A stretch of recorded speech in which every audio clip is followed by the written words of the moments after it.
December 15th, 1944, the Ardennes forest. The air is so cold it feels like breathing in microscopic shards of glass. For the men of the American 28th Infantry Division, hunkered down along the thin, snow-covered line of the Our River, this is the Ghost Front. It is a sector for rest, for green replacements to see the quiet side of war, for veterans to nurse their wounds. The forest is dense, dark, and silent, too silent.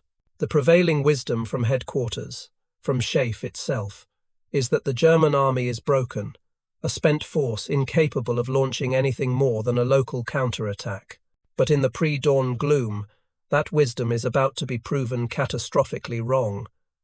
This silence is not peace, it is the compressed, terrible vacuum before an explosion. This is not merely the story of a surprise attack. It is the story of how an army, blinded by its own victorious momentum and logistical hubris, failed to see the single greatest concentration of German armour the West had ever faced massing against its weakest point. This is the prelude to Bastogne. It is a story that proves that the most dangerous moment in a war is not defeat, but the assumption of inevitable victory. The Battle of the Bulge would not be defined by the failure of intelligence, but by the raw, bottom-of-the-barrel courage of isolated units who were never supposed to fight, and one division in particular, the 101st Airborne, that would find itself holding the single most important crossroads in Europe, armed with little more than dwindling ammunition and defiant resolve. The men holding this quiet sector belonged to divisions like the 106th Golden Lions, full of new replacements, and the 28th Keystone Division, which had bled itself white in the Hürtgen forest and was sent to the Ardennes to recuperate. They were spread impossibly thin. Private First Class Francis Curry of the 28th 120th Infantry Regiment would later recall the sector with a chilling simplicity. The cold was the primary enemy. He stated, "We didn't have winter clothing.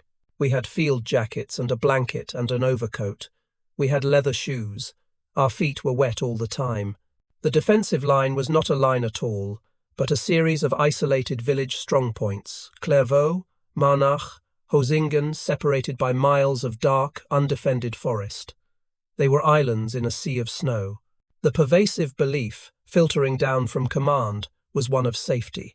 Major General Norman Dutch Cotter, commander of the 28th, had repeatedly voiced concerns about the thinness of his front, but his worries were dismissed.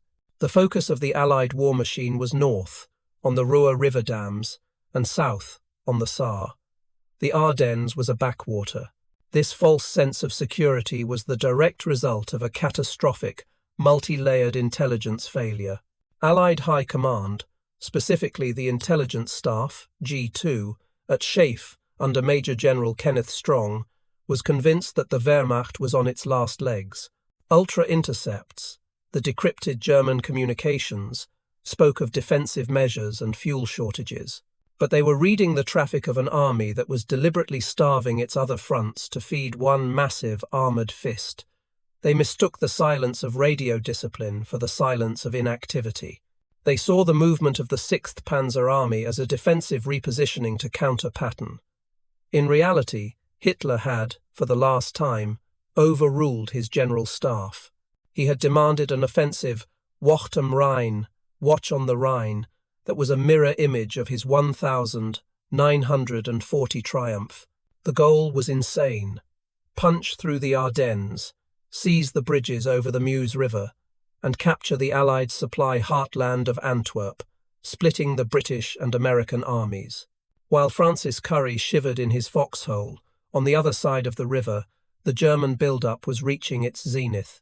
General Hasso von Manteuffel, commanding the 5th Panzer Army that would strike the 28th and 106th Divisions directly, understood the critical nature of secrecy. His soldiers, many of them teenagers or old men pulled into the Volksgrenadier, People's Grenadier, divisions, were told this was the final offensive to save the fatherland. They were forbidden from making noise, from lighting fires. Tanks and assault guns moved into their final jump-off positions only at night, their engine noises masked by low-flying aircraft. German paratrooper Otto Skorzeny, Hitler's commando specialist, had even assembled a brigade of English-speaking Germans in American uniforms to infiltrate the lines and sow chaos. The psychological tension was immense. A German soldier from the 26th Volksgrenadier Division wrote of the build-up, "We march and ride towards the west. For the first time, not in retreat, but on the attack. The Führer has given us new weapons. Faith is again dominant." This faith was being placed in an industrial hammer that Allied intelligence believed no longer existed.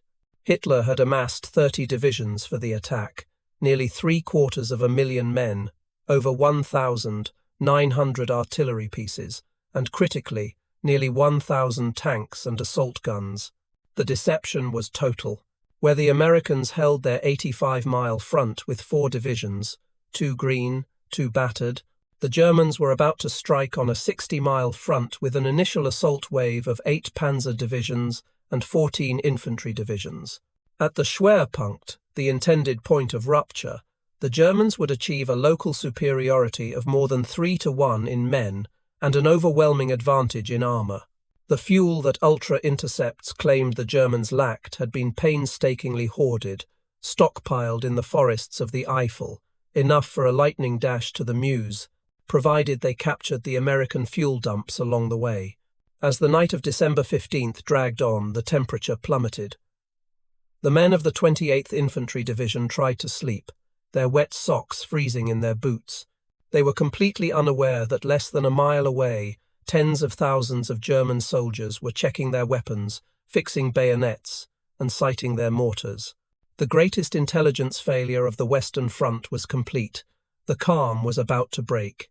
At 5:30 on December 16th, the silence of the Ghost Front would be shattered by the roar of nearly 2,000 German artillery pieces and the scream of Nebelwerfer rockets. The last gamble had begun.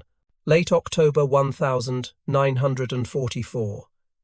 The Adlerhorst, Hitler's Eagle's Nest, command post near Bad Nauheim. The atmosphere is not one of strategic debate, but of a chilling, one-way proclamation. Adolf Hitler stands before his most senior generals from the Western Front, Field Marshals Gerd von Rundstedt and Walter Model. They are stunned, almost sickened, by what they are hearing. The Führer is not discussing a defensive victory or a tactical retreat. He is outlining an offensive of breathtaking, almost delusional, ambition. He calls it Wacht am Rhein, Watch on the Rhine. The name itself is a grand deception, implying a defensive posture. The reality is the opposite. Hitler traces the map. A massive armoured fist will smash through the Ardennes, just as it did in 1940, drive for the Meuse River within 2 days, and then pivot north to seize the vital port of Antwerp. This, Hitler explains, is not just a military operation, it is a psychological masterstroke. Capturing Antwerp will sever the Allied supply lines, strand Montgomery's 21st Army Group, and encircle and destroy as many as 20 American divisions. He believes the unnatural alliance between the capitalist Americans and the British Empire will shatter under the weight of such a catastrophic defeat. He predicts a second Dunkirk, one that will force the Western Allies to sue for a separate peace, allowing Germany to turn its full might against the true enemy, the Soviet Union. The generals in the room are silent. They are professional soldiers who understand logistics, and they have just been presented with a plan that seems to ignore them entirely. They see a fantasy, not a strategy. The most senior, Field Marshal Gerd von Rundstedt, the nominal commander-in-chief West, was appalled. He would later, during his post-war interrogation, famously summarize his reaction. "Antwerp," I told him, that all that was necessary was to keep their feet on the ground and make a normal attack. He wouldn't have it. Von Rundstedt, an old-school Prussian aristocrat, saw the plan for what it was, a gamble of such magnitude that it staked the entire future of the German army on a single desperate throw. He privately believed the operation was a second Dunkirk, but this time for the Germans. He argued for a small solution, a limited attack to pinch off the American forces around Aachen. Hitler flatly refused. The small solution would not shatter the Allied coalition. Only the grand solution would do. Von Rundstedt, weary and cynical, recognized his role was now little more than a figurehead for Hitler's fantasies.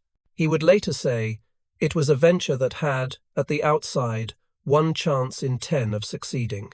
The man tasked with leading the central thrust, the 5th Panzer Army, was General Hasso von Manteuffel. He was a brilliant, pragmatic, and respected armour commander, and he shared von Rundstedt's scepticism, though he was more energetic in his attempts to modify the impossible. Manteuffel, in his own post-war accounts, described his objections to Hitler's rigid timetable.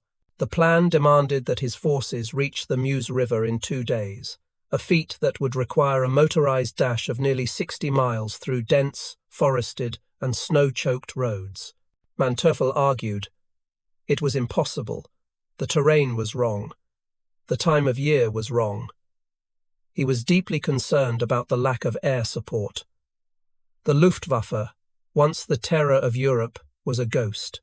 The entire operation was predicated on a long stretch of severe winter weather fog, low clouds, and snow that would keep the dreaded Allied air forces, the Jabos, fighter bombers, on the ground. This was perhaps the most fragile assumption of all. Further north, the most powerful armoured element, the 6th Panzer Army, was entrusted to SS Obergruppenführer Sepp Dietrich. Dietrich was an SS political loyalist, a brawler from the early days of the Nazi Party, not a strategic thinker. Even he was shocked by the objective. Upon hearing the plan, Dietrich is famously said to have remarked, "All I have to do is cross a river, capture Brussels, and then take Antwerp. And all this in winter, with divisions that haven't been trained, with tanks that haven't been tested, and with no air support." He complained bitterly about the quality of his forces.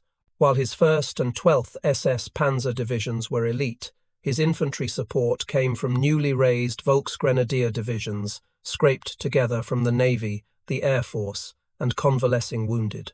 These were not the hardened veterans of 1,940. They were teenagers and men in their 40s, given minimal training and thrown into the Moor. The entire operation, Wacht am Rhein, was built not on German industrial strength, but on an industrial-sized lie. The logistical shoestring was staggering. To reach Antwerp, the 6th Panzer Army alone was estimated to need over 1.5 million US gallons of fuel. The 5th Panzer Army would need nearly as much. Hitler had promised his generals that the fuel would be provided, but the reality, as detailed by German quartermasters, was a nightmare. The final German reserves, hoarded by starving other fronts, amounted to less than half of what was required for the full operation. The plan, therefore, was not a plan at all. It was a gamble. The offensive's success was 100% dependent on capturing massive American fuel dumps, specifically the ones at Stavelot, Spa, and Liège, completely intact within the first 48 hours. The panzers were, quite literally, expected to run on captured American gasoline. This was not a military strategy, it was a raid. This desperation defined the final preparations.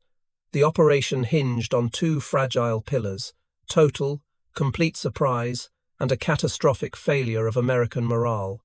Hitler and his commanders, misreading the American character, believed the US. Soldier was soft, a product of a decadent society, and would shatter and surrender when hit by a sudden, overwhelming blow. The plan relied on this collapse. It had no margin for error, no room for American resilience, and no allowance for the friction of war. As the panzer crews, many of them driving the new heavy King Tiger tanks that consumed fuel at a terrifying rate, moved to their assembly areas, they were operating on an ideological timetable, not a logistical one. This was Hitler's last gamble, an offensive born of desperation and denial, aimed squarely at the weakest, quietest part of the American line.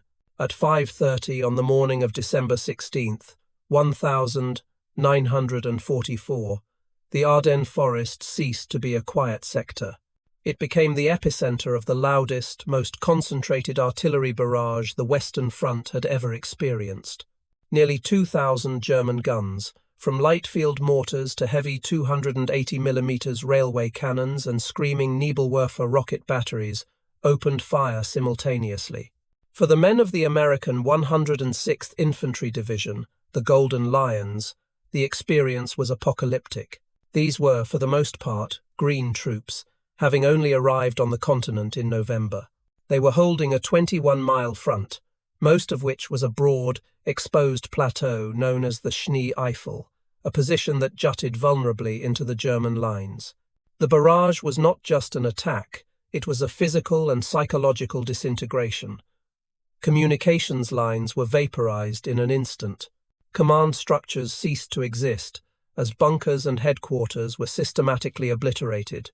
The fog was so thick and the snow so heavy that the men could see nothing beyond their own foxholes, only the terrifying orange flashes in the mist and the sound of trees, and men being torn apart. What followed the barrage was a textbook execution of blitzkrieg tactics, a pincer movement of shocking speed. Hasso von Manteuffel's 5th Panzer Army struck the 106th with overwhelming force. The 18th and 62nd Volksgrenadier Divisions slammed into the front, but crucially, armoured spearheads bypassed the main defences and raced around the northern and southern flanks of the Schnee Eifel. By nightfall on the 17th, two entire regiments of the 106th Division, the 422nd and the 423rd, totalling nearly 8,000 men, were completely cut off, surrounded, and isolated. Their commander, Major General Alan Jones, was in a state of collapse. The regiments on the plateau were left leaderless, without orders, and without hope of reinforcement.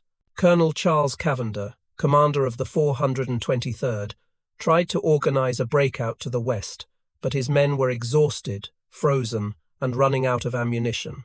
They were swarmed by German armor and infantry. The result was the single largest mass surrender of American troops in the European theatre. On December 19th, the remnants of the two regiments, trapped and disorganized, laid down their arms. It was a staggering, humiliating defeat, and it had torn a gaping hole in the American front. But further south, a different story was unfolding. The 28th Keystone Division, veterans of the horrific Hürtgen Forest fighting, were also hit by Manteuffel's storm. But where the 106th was green and deployed on an exposed plateau, the 28th was battle-hardened and dug into a series of small, defensible villages along the Clerf and Our rivers. They were not on a plateau. They were a series of stone and rubble fortresses. This was their sector, and they made the Germans pay for every single foot. The 110th Infantry Regiment, holding the central town of Clairvaux, fought one of the most desperate stands of the entire battle. From his headquarters in the Claravallis Hotel, Colonel Hurley Fuller directed a defence against impossible odds. German tanks from the 2nd Panzer Division rolled into the town square, firing point-blank into the hotel. In the village of Hosingen, the 110th 3rd Battalion, led by Major Nelson Lang, held a vital crossroads for over 2 days against an entire German division, effectively holding up the main German armoured thrust. This was not a coordinated defence. It was a series of isolated, vicious firefights fought by squads and companies who knew they were doomed. In Marnach, men from the 110th fought until their positions were literally overrun by tanks. In Wiltz, the division band, cooks and clerks took up rifles and fought a last-ditch battle. They were not trying to win, they were trying to survive, and in doing so, they bought the one thing the Allies desperately needed: time. Primary evidence from these fights is scarce because so few survived, but the German after-action reports tell the story. The commander of the 2nd Panzer Division expressed his utmost admiration for the American resistance in Clairvaux. He had expected to seize the town in hours. The 110th held him for over 2.5 days. This is the critical time versus space calculation that defines the first 72 hours of the Bulge. On paper, the 8th Corps, comprising the 106th, 28th, and parts of the 4th and 9th Armoured, had ceased to exist. It was shattered, its units scattered, its headquarters in full retreat. but its sacrifice had fatally wrecked Hitler's plan. Manteuffel's timetable called for his panzers to have crossed the Our River and seized the key bridges on the Time's first day asterisk. Instead, the Keystone Division's isolated strongpoints held him up for nearly three critical days. The 9,000 men lost by the 106th in the Schnee-Eifel were a tragedy. But the 3-day delay caused by the 28th was a strategic disaster for the Germans. That 72-hour window was everything. It was just enough time for Allied Supreme Command for Eisenhower, Bradley, and Patton to finally comprehend the scale of the grand solution that was unfolding. It was the window they needed to find a reserve. The 8th Corps was gone. The German spearheads, having finally annihilated the last pockets of the 28th Division, now burst through the gap. The road west was wide open, and lying directly in the path of Manteuffel's 5th Panzer Army, the path of the XLV-7 Panzer Corps was a quiet, unassuming Belgian crossroads town. It was a hub for 7 major roads, the single most important logistical nexus in the Ardennes. Without it, the German offensive would stall. The Germans knew it, and the Allies knew it. The town was named Bastogne, and thanks to the 72 hours bought by the doomed 28th and 106th, the race to see who would get there first was on. December 17th, 1944, Camp Mourmelon, France. The scene is one of utter confusion. The men of the 101st Airborne Division, the Screaming Eagles, are not preparing for battle. They are in reserve, licking their wounds from the brutal fighting of Operation Market Garden in Holland. They are sleeping in warm barracks, training green replacements, and anticipating 72-hour passes to Paris. Suddenly, whistles blow. Runners burst into the NCO clubs. Officers are pulled from showers. The division is on full alert. But for what? Where? The rumours fly faster than the winter wind. The Germans have broken through. They're heading for Paris. The war is lost. There is no information, only orders. Pack, now. This was not a strategic deployment. It was a fire drill on a corps-wide scale. The 101st's commander, Major General Maxwell Taylor, was in Washington, D.C., attending a staff conference, completely unreachable.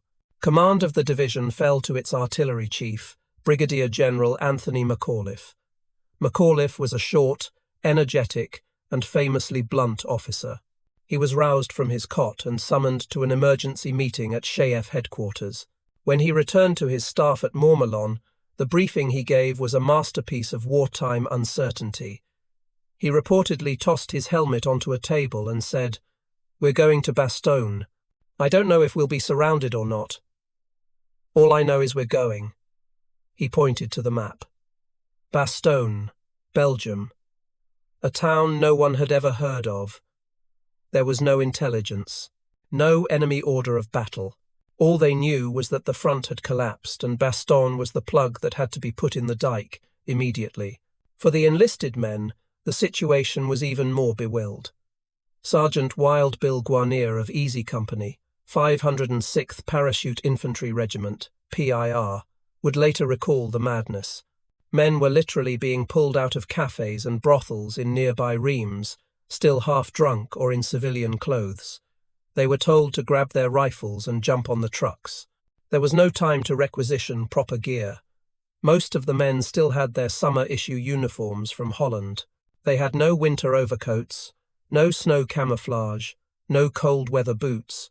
They had their jump boots, which were thin leather, and their standard field jackets. Worse, they were critically short on ammunition for their heavy machine guns and mortars. They were a light infantry division, designed to be supplied by air for 72 hours. They were about to be thrown into a sustained, heavy armour engagement in a blizzard. Private Don Malarkey, also of Easy Company, remembered the feeling of disbelief. We had no idea what we were heading into. We were just loaded onto these trucks and started driving. We drove all night. It was the most miserable ride of my life. That ride was an improvised logistical miracle. It was the Red Ball Express in reverse. The Allied command, in a panic, executed a truck stop, commandeering every available vehicle within a 100-mile radius. Thousands of trucks, most of them the iconic GMC Deuce-and-a-half cargo trucks, were diverted from their normal supply runs.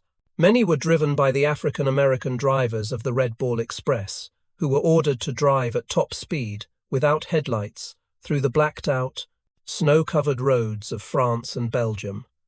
The 101-mile journey took the entire night of December 17th-18th. The paratroopers, jammed shoulder to shoulder in the open-air beds of the trucks, were exposed to the freezing rain and driving snow. They were miserable, cold, and completely blind to their fate. As they got closer to the front, the sky to the east was lit by a flickering, hellish orange glow, and the constant, dull rumble of artillery grew louder. This entire operation was a desperate gamble based on a massive force mismatch. The 101st Airborne Division, totaling about 11,800 men, was a specialized light infantry unit. Their primary anti-tank weapons were the M1 bazooka, whose 2.36-inch rocket was infamously unreliable, often bouncing harmlessly off the thick frontal armor of German Panther and Tiger tanks. They had a few 57mm anti-tank guns, but their divisional artillery was light and air-transportable. They were being sent to stop Hasso von Manteuffel's XLV-7 Panzer Corps, a spearhead that included the elite 2nd Panzer Division and the formidable Panzer Lehr Division. These were veteran units equipped with hundreds of tanks, assault guns, and self-propelled artillery, and they were flushed with the success of their initial breakthrough. On paper, a light infantry division, even an elite airborne one, stood no chance against a combined arms-armoured corps. The lead elements of the 101st, the 501st PIR, began to roll into Bastogne just before midnight on December 18th. They were greeted by chaos. The remnants of the shattered 28th Infantry and 9th Armoured Divisions were streaming west through the town, a disorganized rabble of exhausted, shell-shocked men. Their message was simple and terrifying. They're right behind us. The Tigers are coming. The paratroopers, jumping stiffly from their trucks, watched the retreating men in disgust and disbelief. This was not the victorious army they knew. Colonel Julian Ewell of the 501st immediately ordered his men to push east times of the town, to form a defensive perimeter in the fog and the dark. They had no idea where the Germans were. They just knew they had to hold the roads. They had won the race to Bastogne by a matter of hours. As the troopers of the 101st fanned out into the woods around the town, they began to dig. They were cold, under-equipped, and blind, but they were in place. The ring of steel was about to close. December 20th, 1944. The fog is a physical presence, a thick, freezing wet blanket that muffles sound and sight. For the paratroopers of the 101st Airborne, digging in on the ridges surrounding Bastogne, the world has shrunk to a few yards of snow-covered ground. Then, through the mist, they hear it. The clank of tank treads and the rumble of diesel engines. It is not coming from the east, as expected. It is coming from the south and west. The German 2nd Panzer Division, in a sweeping night maneuver, has bypassed the main defences and has just severed the last road out of the town, the highway to Neufchâteau. A few last, panicked elements of the American 9th Armoured Division, which had been fighting a delaying action, race back into the perimeter. Then silence. The sound of German engines is now on all sides. The isolation is no longer a threat, it is a fact. The 11,800 men of the 101st, plus a few thousand attached stragglers, are completely, 360 degrees, surrounded. Inside Bastogne, in the Heinz barracks, General McAuliffe and his G3, operations officer, Lieutenant Colonel Harry Kinnard, are facing a tactical nightmare. They are a light infantry division, designed for offensive shock action, now forced into a static, all-around defence against a superior armoured force. They have no front line. The front is everywhere. In a brilliant feat of improvisation, they sketch out a 20-mile defensive perimeter, a donut defence, using the villages on the outskirts of Bastogne as hardpoints. Noville to the north, Foy and Bizery to the east, Marvy to the southeast, and a thin screen to the west. But they don't have enough men to hold a continuous line. Instead, they create ad hoc teams, combining their paratroop regiments with the remnants of other units that had been absorbed into the perimeter. This created a collection of alphabet soup commands that would become legendary. Colonel Joseph Harper's 327th Glider Infantry Regiment was augmented by a ragtag group of tankers and engineers, promptly dubbed Team Snafu. Another, Team de Sobri, was a collection of tanks and infantry holding the vital northern road at Noville. These were not textbook solutions, they were desperate measures, plugging holes in the dike with whatever fingers they could find. This improvisation was forced upon them by the sheer speed of the German advance, but on the German side, the situation was one of rising, incandescent fury. General Hasso von Manteuffel, commander of the 5th Panzer Army, was a professional. His orders and his entire operational philosophy were clear: bypass strongpoints, do not get bogged down, race for the Meuse River. He saw Bastogne as a tar baby, a nuisance that would trap his elite armour and bleed his offensive of its most critical resource: momentum. In his post-war interrogations, Manteuffel made his frustration clear. He had ordered his XLV-7 Panzer Corps, led by the brilliant General Fritz Bayerlein of the Panzer Lehr Division, to bypass Bastogne to the south and keep driving. But the town's 7-road junction was too important. Hitler and the German High Command, OKW, became obsessed. They saw the trapped 101st as a symbol. Orders born of ideological fixation rather than sound strategy came down: stop, encircle, annihilate Bastogne. Bayerlein was livid. He was now forced to halt his lightning advance and turn his tanks inward to conduct a messy, time-consuming siege into Rhein, totally unsuited for armour, all while the clock was ticking on his fuel gauges.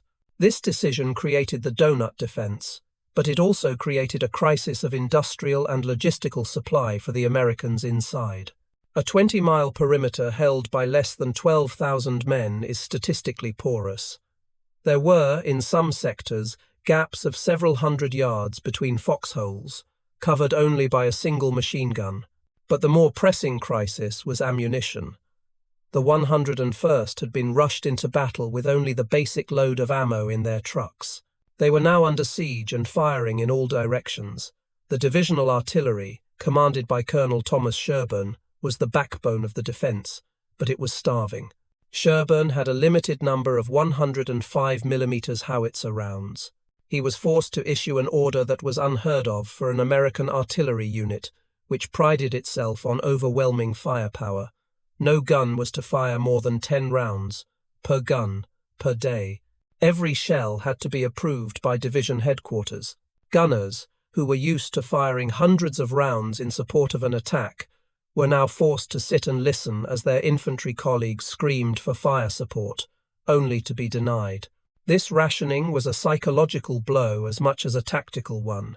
The trap was now fully set. By December 21st, the ring of steel was complete.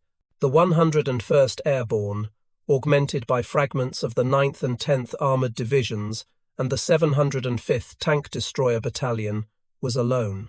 The weather, which had been bad, worsened, grounding the Allied air forces that were their only hope for resupply. The men were freezing in their foxholes, digging into the iron-hard, snow-covered earth. They were low on food, subsisting on cold K rations.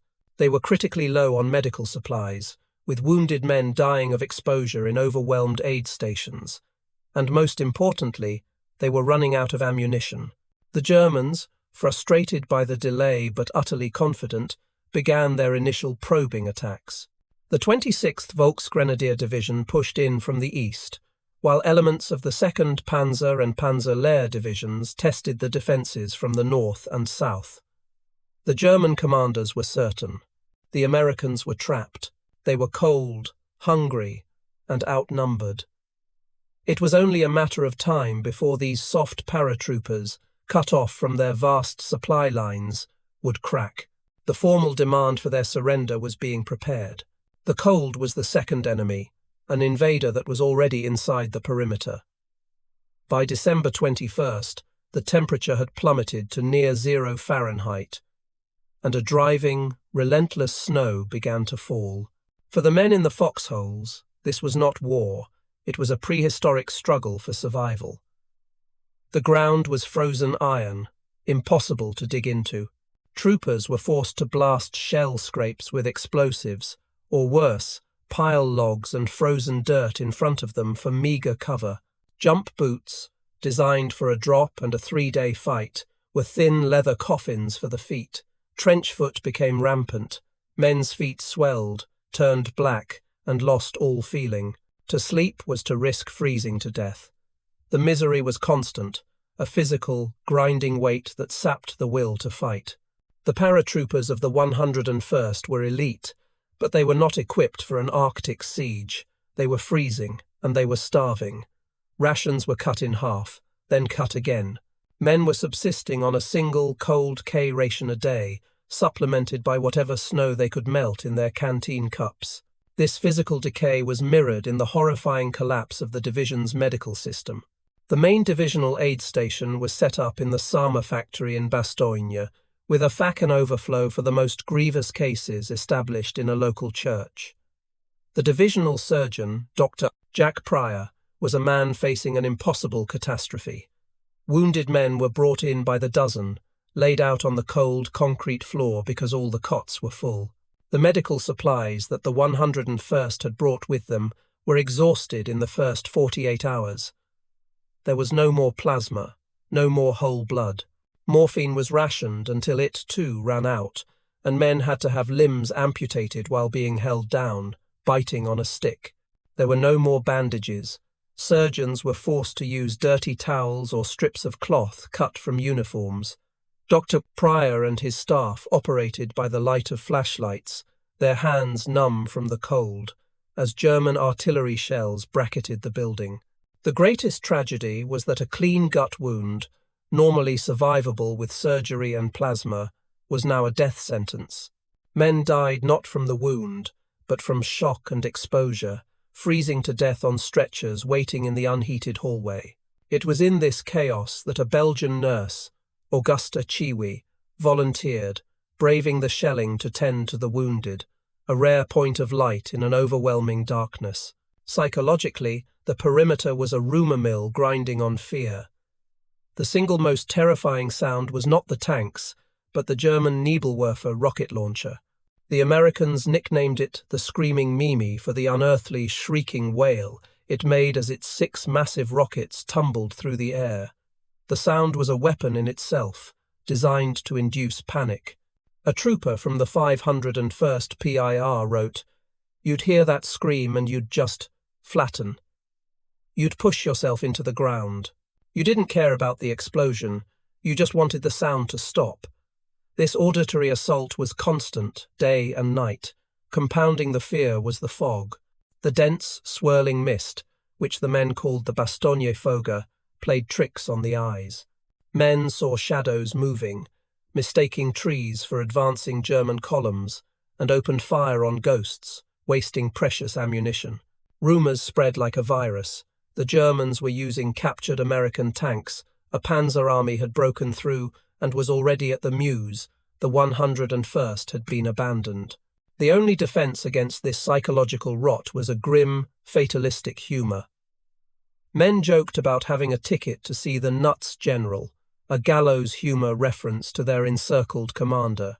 But the true crisis, the one that could not be solved by courage or humour, was the industrial and statistical hammer of ammunition depletion.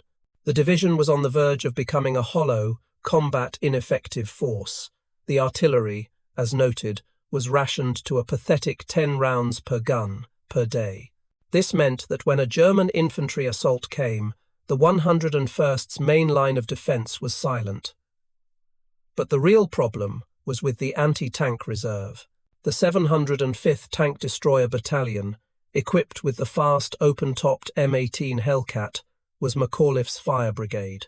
These vehicles were meant to race to any threatened sector to stop a panzer breakthrough, but by December 21st, the 705th was reporting its ammunition stocks in the single digits. Most Hellcats were down to fewer than 5 76mm armor-piercing rounds times per vehicle asterisk. A weapon system that cost thousands of dollars and weighed 19 tons was now reduced to the role of a mobile machine gun post. The bazooka teams, the infantry's last line of defense, were in the same state, with many platoons having only 2 or 3 rockets left. This was the internal reality of the Bastogne siege on the eve of December 22nd. The 101st was not just fighting the Wehrmacht, it was fighting its own supply ledger. The division was being hollowed out from the inside. The will to fight was there, but the times to fight were evaporating. The paratroopers were freezing, starving, and worst of all, running out of bullets. The division was on the razor's edge of total collapse. This was the precise moment of maximum vulnerability that the German command had been waiting for. They knew, from their probes and from the dwindling American artillery fire, that the screaming eagles were at their breaking point. It was time to offer them the chance to surrender. The foxhole is a shallow grave dug not in soil, but in frozen, unyielding earth. For a paratrooper of the 501st PIR holding the eastern perimeter near Bizery, the world has shrunk to this frozen hole. A single, sharp crack, faster than the speed of sound, signifies a sniper's bullet passing inches from his helmet. He doesn't flinch, he is too cold. His primary sensation is the burning, itching numbness in his feet. He knows, abstractly, that this is trench foot. He can no longer feel his toes. He pulls a K-ration from his jacket, the wax-covered cardboard stiff as a board. The supper unit. He tries to chew the frozen biscuit, but it's like biting into a piece of wood.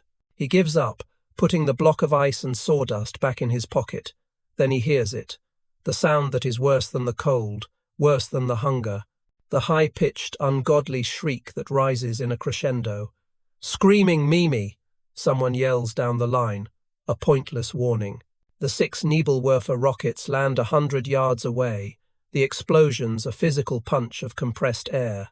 He just presses his face into the frozen snow, waiting for the sound to stop, and for the next one to begin. This is not a battle. This is an ordeal. Nowhere was this ordeal more concentrated than in the Bois Jacques, the Jacques Woods just north of the village of Foy. This is where Easy Company of the 506th PIR was dug in. Major Dick Winters, then the battalion executive officer, recognized the unique horror of their position. They were not fighting in fields, but in a forest. When German artillery came in, the shells didn't just explode in the snow. They hit the high, frozen branches of the pine trees. This created tree bursts, an explosion that vaporized the branch and sent a cone-shaped rain of wooden splinters and red-hot steel shrapnel firing straight down into the foxholes. There was no cover. You could be perfectly dug in and still be killed from above. Private Don Malarkey would later describe the sheer, grinding attrition. It was all artillery, day and night. We just sat there and took it. You'd hear a guy get hit, just a thunk and maybe a gurgle.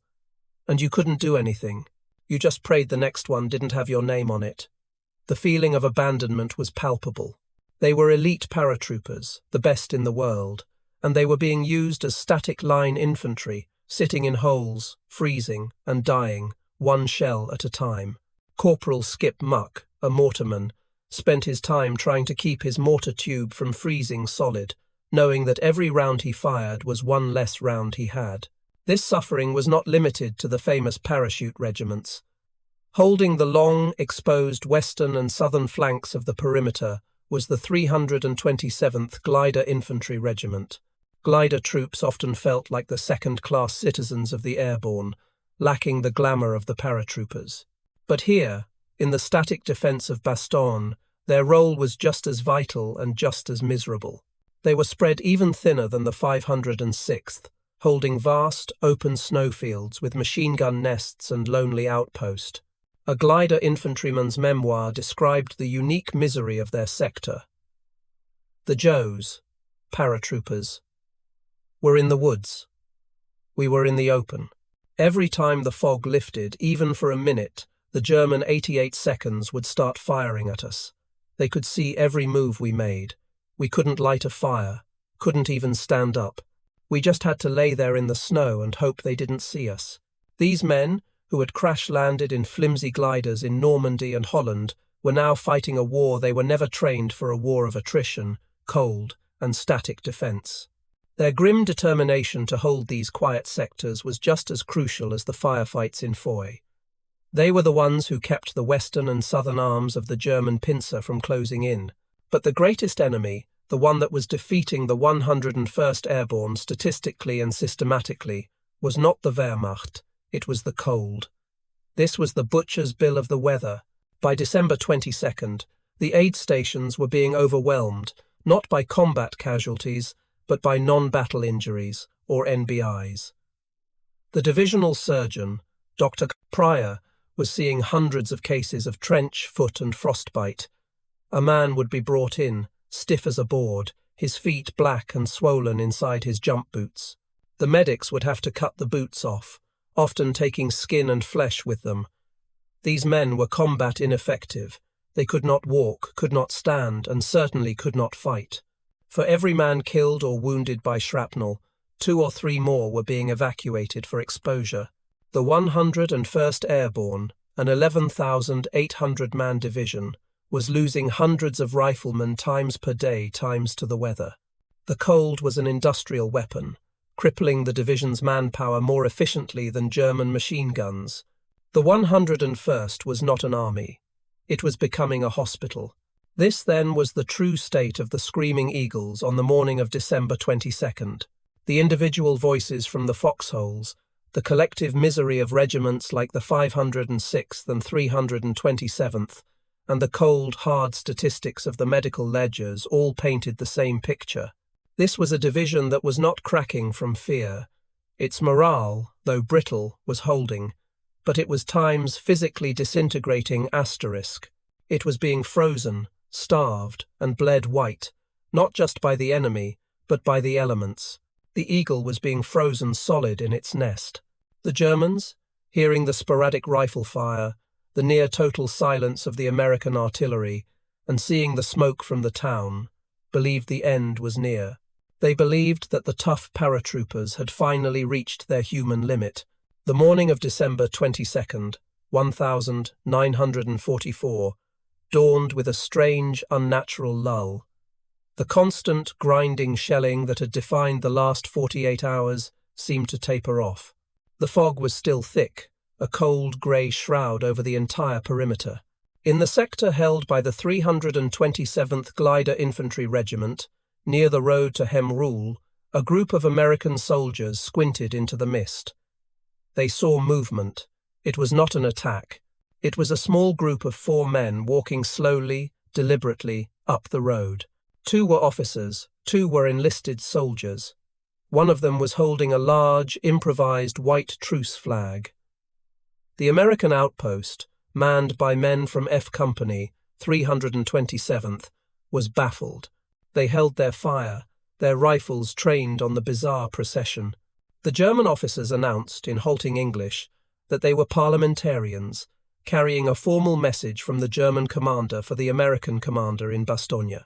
The Americans, following the rules of war, blindfolded the 2 German officers, a major and a lieutenant, and began the strange process of escorting them back through their own lines, leaving the 2 enlisted men to wait by the road. From the German perspective, this was a logical, almost humanitarian act. The commander of the XL V7 Panzer Corps, General Heinrich von Luttwitz, was a professional soldier of the old school. He had spent 2 days assaulting the Bastogne perimeter from all sides. His intelligence had correctly identified the presence of the 101st Airborne. His probes had confirmed that the American artillery fire was sporadic and weak. He knew they were low on ammunition, low on food, and, most importantly, critically low on medical supplies. He assumed, based on the classic European military tradition, that the American commander, having been surrounded and having conducted a brave but hopeless defense, would now recognize the futility of his position.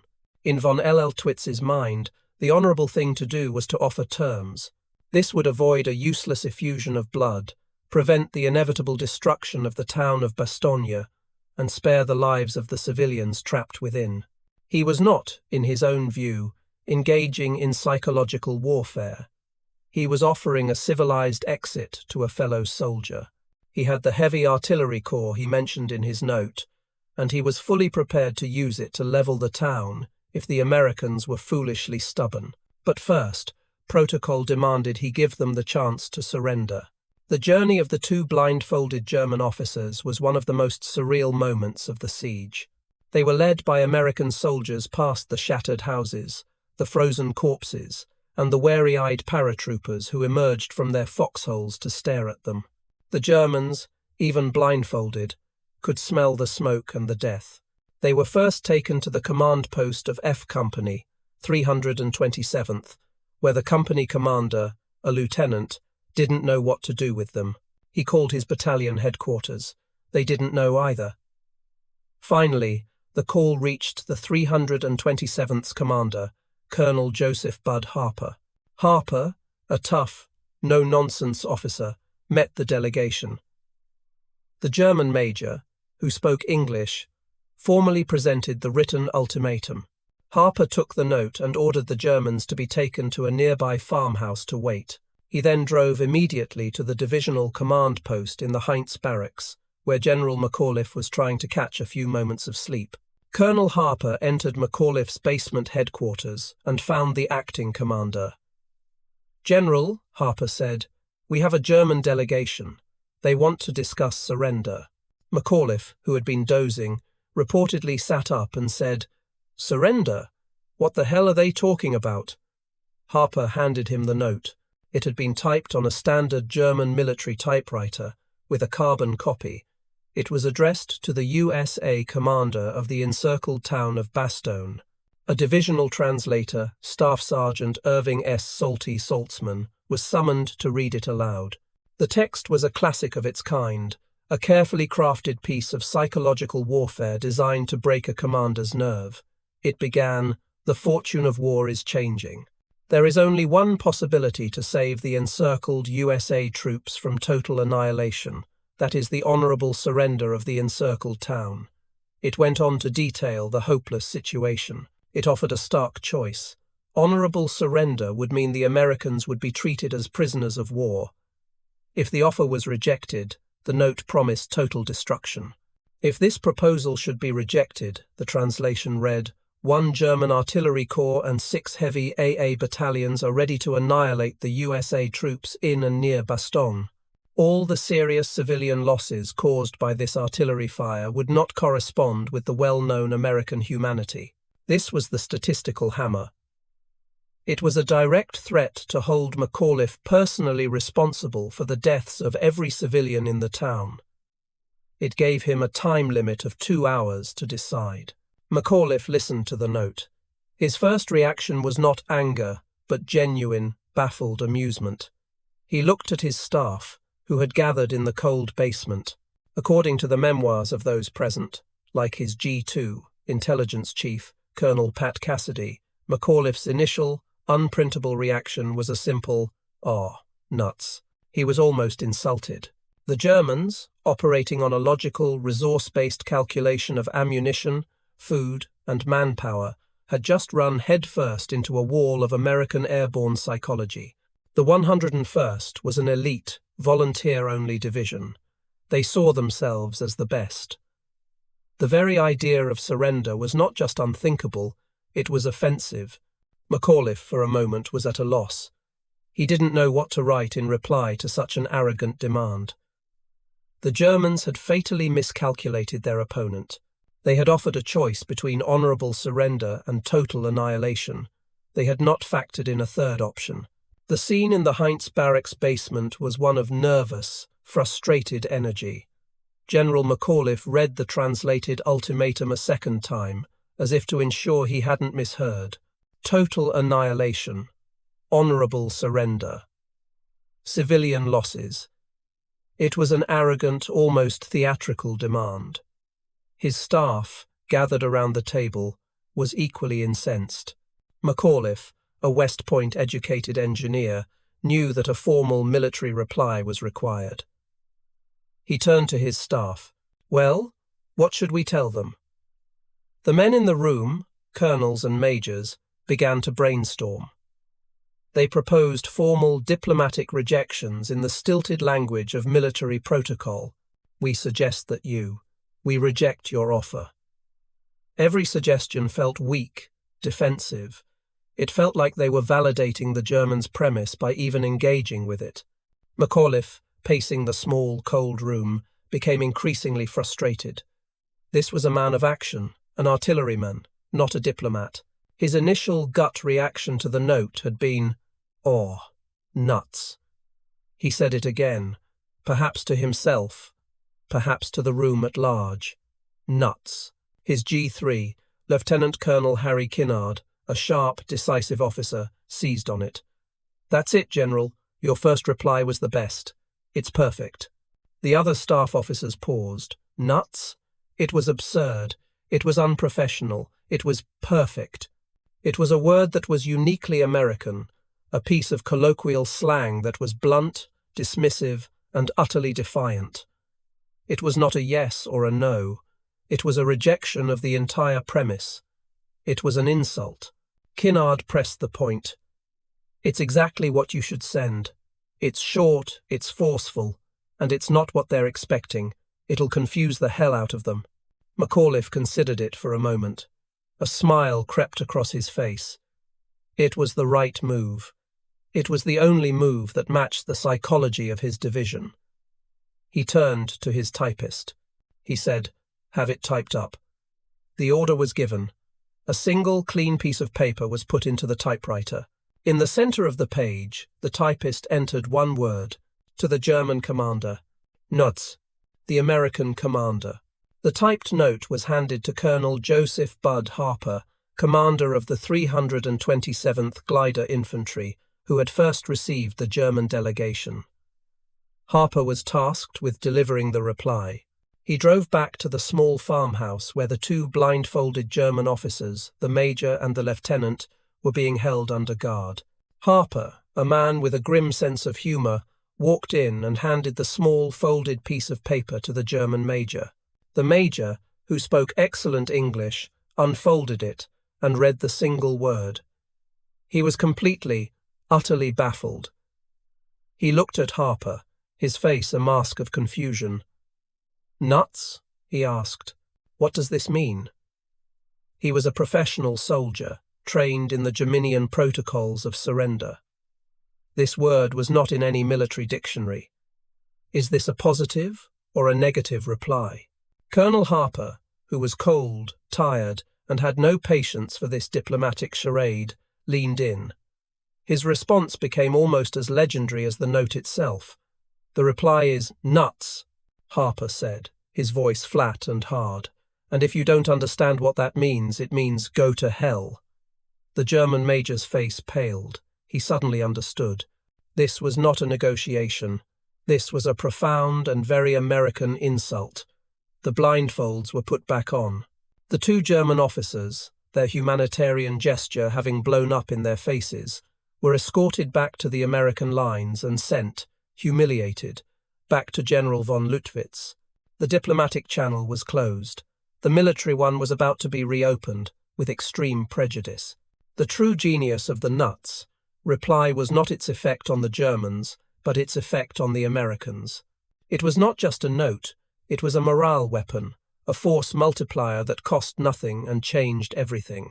As soon as the German delegation was clear, McAuliffe ordered the story to be disseminated to the entire division. The divisional command post, which had a small printing press, immediately ran off thousands of leaflets. The leaflets contained McAuliffe's Christmas message to his troops, and it was now prefaced with the story of the surrender demand and his one-word reply. The message read, "What's merry about all this, you ask?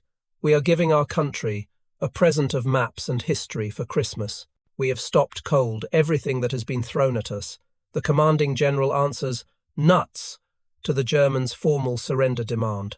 These leaflets were stuffed into empty artillery shell casings, which were then fired by the rationed 105mm howitzers to the frontline units. They were dropped by the few remaining light observation planes. The story spread faster than a rumour. The effect was electric. It was instantaneous. Men who were freezing in foxholes, men who were starving, men who felt abandoned and were on the breaking, suddenly had a reason to fight. This one word transformed the 101st Airborne from a surrounded division into a defiant one. It gave them an identity. It was a perfect, profane, and hilarious rallying cry. It was a thumb in the eye of an enemy who thought they were beaten. Soldiers laughed for the first time in days. They carved the word nuts into their helmets. They painted it on the sides of their tank destroyers. It was a battle cry that was uniquely their own. It was a joke that only they were in on. For the men of the 101st, the siege was no longer a desperate struggle for survival. It was now a matter of honour. They had to live up to the word. They had to hold the line. The German command, receiving the reply, was simply baffled. General von Lutwitz reportedly asked his staff what the slang term meant. He was told it was the equivalent of "go to hell." He was infuriated by the unmilitary and arrogant reply. He had offered them an honourable way out, and they had spat in his face. The lull was over. The time for ultimatums was done. The order was given. Level Bastogne. The German reaction was one of pure aristocratic indignation. When Colonel Harper's message, "Go to hell," was relayed to General von Lutwitz, the German commander was reportedly incensed. This was not how professional soldiers behaved. This was not honourable. It was an American street brawl insult. He had offered a civilized way out, and they had spat in his face. His professional pride, and that of his staff, was deeply wounded. General Fritz Bayerlein of the Panzer Lehr Division, already furious about being stalled at Bastogne, was now committed to its destruction. If the Americans wanted total annihilation, they would get it. The order was given. The Heavy Artillery Corps and the 6 heavy anti-aircraft battalions that had been promised in the ultimatum were brought to bear.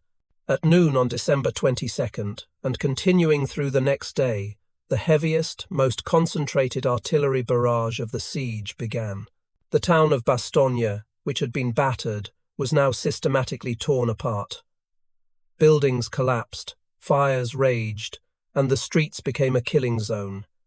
This was the promised punishment. Following this barrage, the Germans launched their most determined ground attacks yet.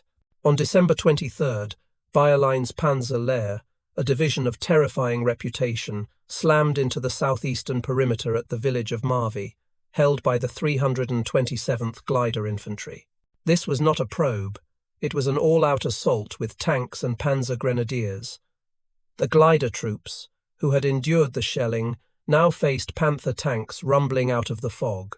The fighting was desperate, house to house, and at point-blank range, but something had changed. The nuts, reply, had stiffened their spines, and now, a miracle. The weather.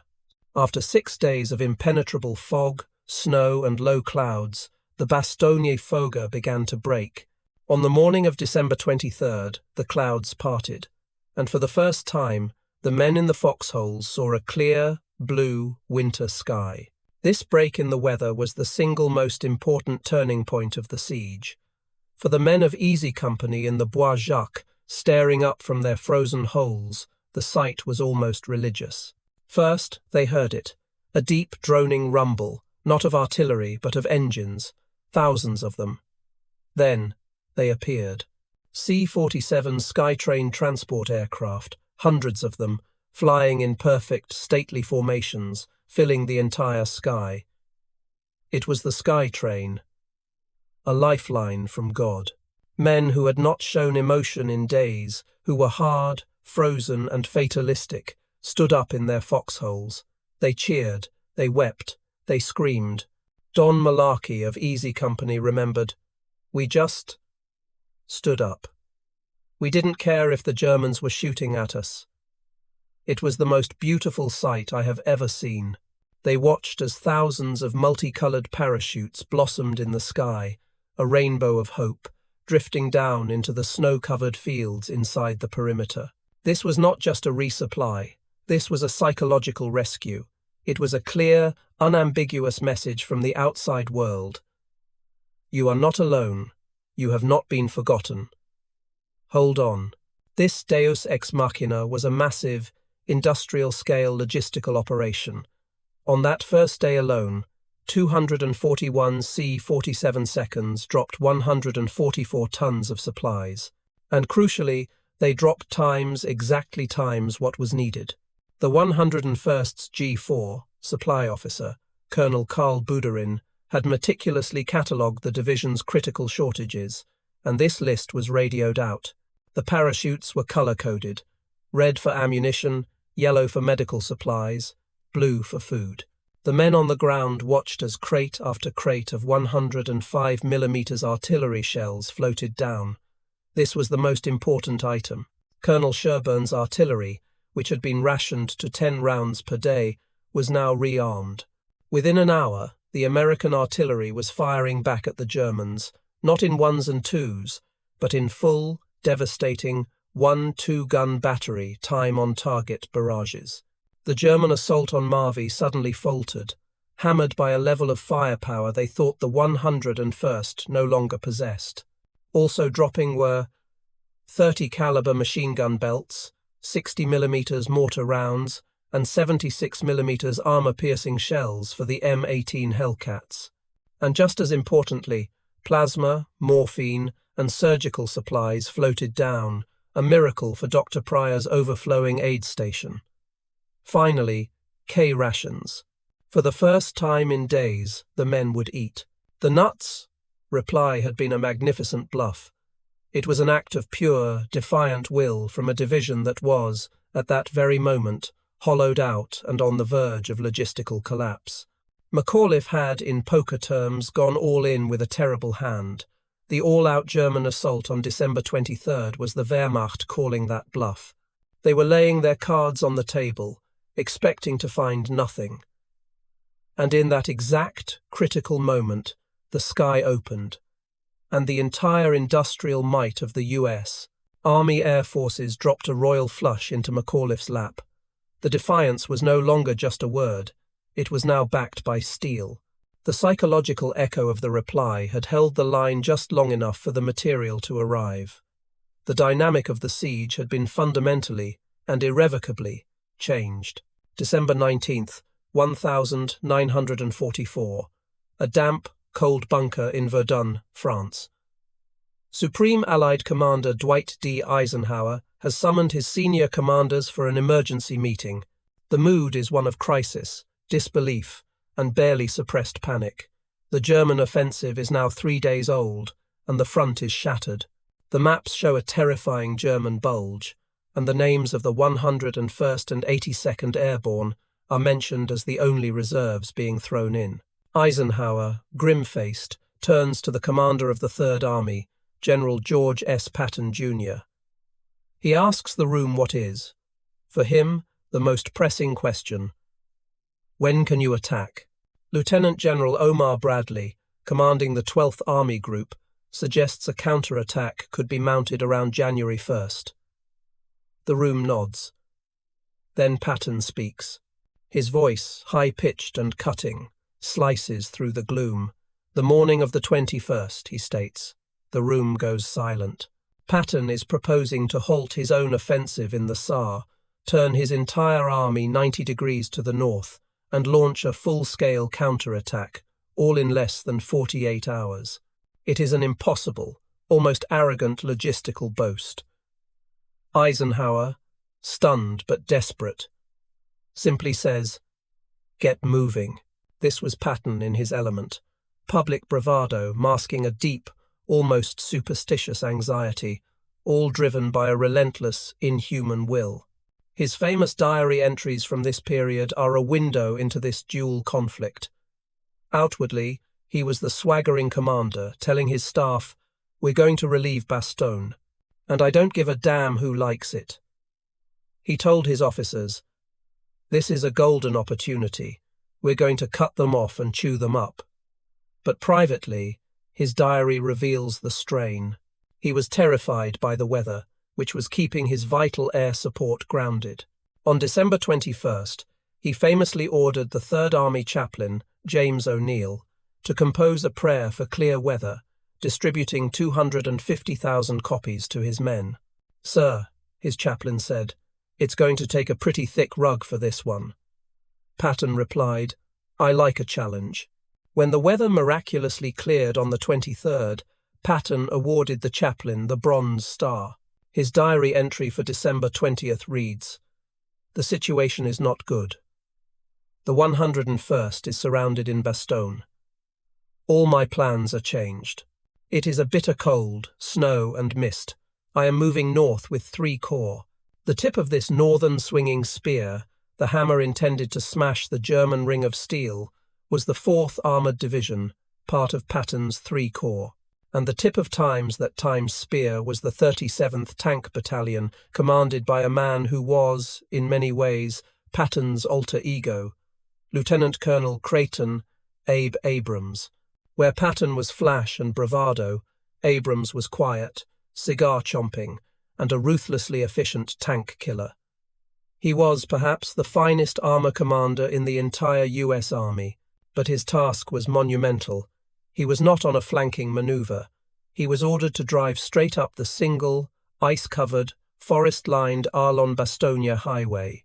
He was, in effect, attacking times against times the grain of the main German offensive, punching his way north while the rest of the German army was still pushing west. The after-action reports of the 37th Tank Battalion describe a brutal, grinding, head-on fight. This was not a dash, it was a brawl. They were fighting elite German paratroopers and panzer grenadiers from the 5th Parachute Division, who had dug in depth along the highway. For every village Abrams' tanks took, like Martelang and Warnach, the Germans counterattacked with assault guns and 88 seconds. The advance was measured in yards, not miles. The industrial and statistical hammer of this operation was not the tanks themselves, but the logistics of the 90-degree turn. What Patton boasted of in 48 hours was, in reality, the largest, most complex traffic movement of the European theatre. The Third Army was not just 3 divisions. It was, in this initial move, nearly 250,000 men, and more critically, 133,000 vehicles. This entire mechanized force had to stop, change its supply lines, and move north on a road network that was frozen, inadequate, and now being shared with panicked, retreating units from the 8th Corps. It created the largest military traffic jam of the war. Quartermasters and engineers worked 24-hour days, in blizzard conditions, to reroute the flow of the 2 things an army bleeds: gasoline and ammunition.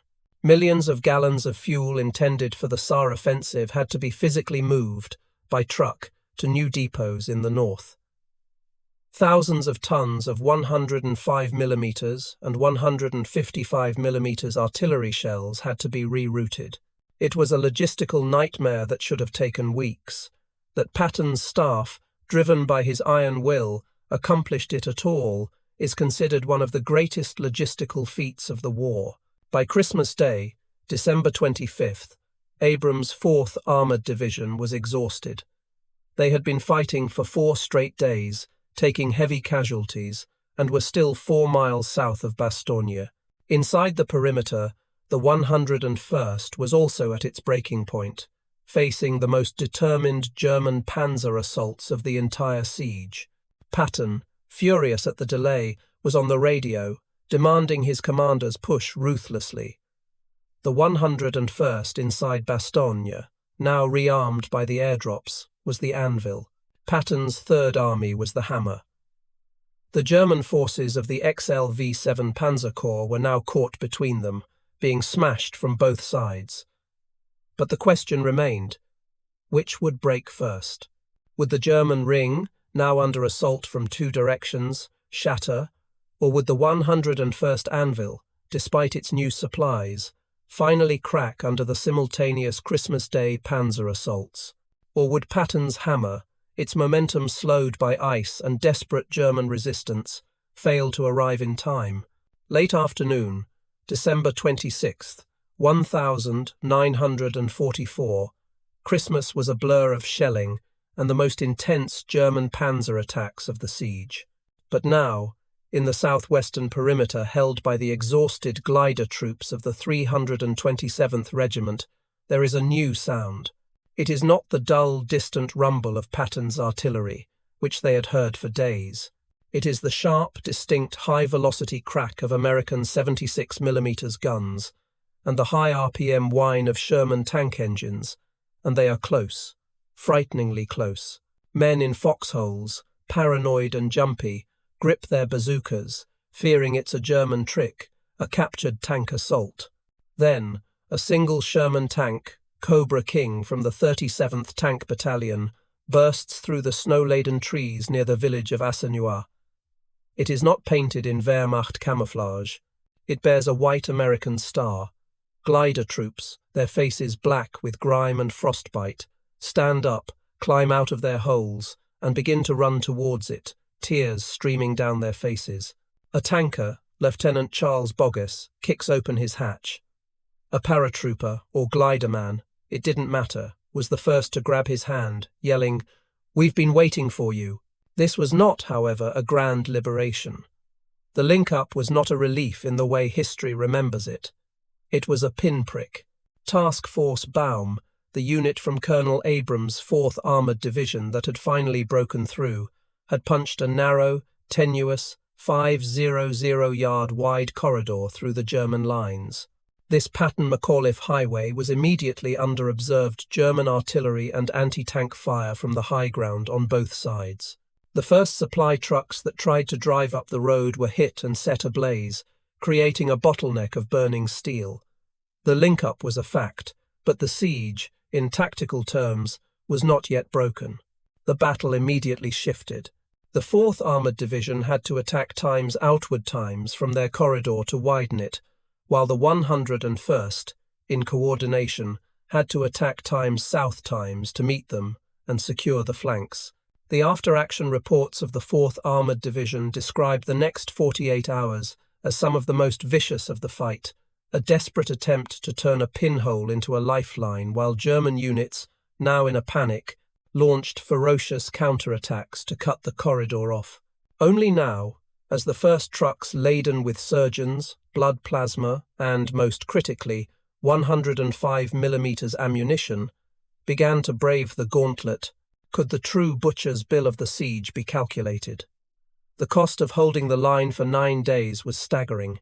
The 101st Airborne Division itself had suffered roughly 3,500 casualties, 341 killed in action, 1,690, 1 wounded, and 516 missing, presumed captured or killed.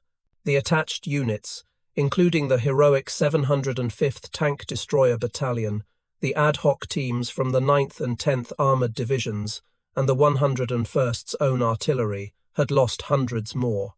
The division, which had entered Bastogne 11,800 strong, had been bled white, with a combat casualty and non-battle injury rate approaching 40%.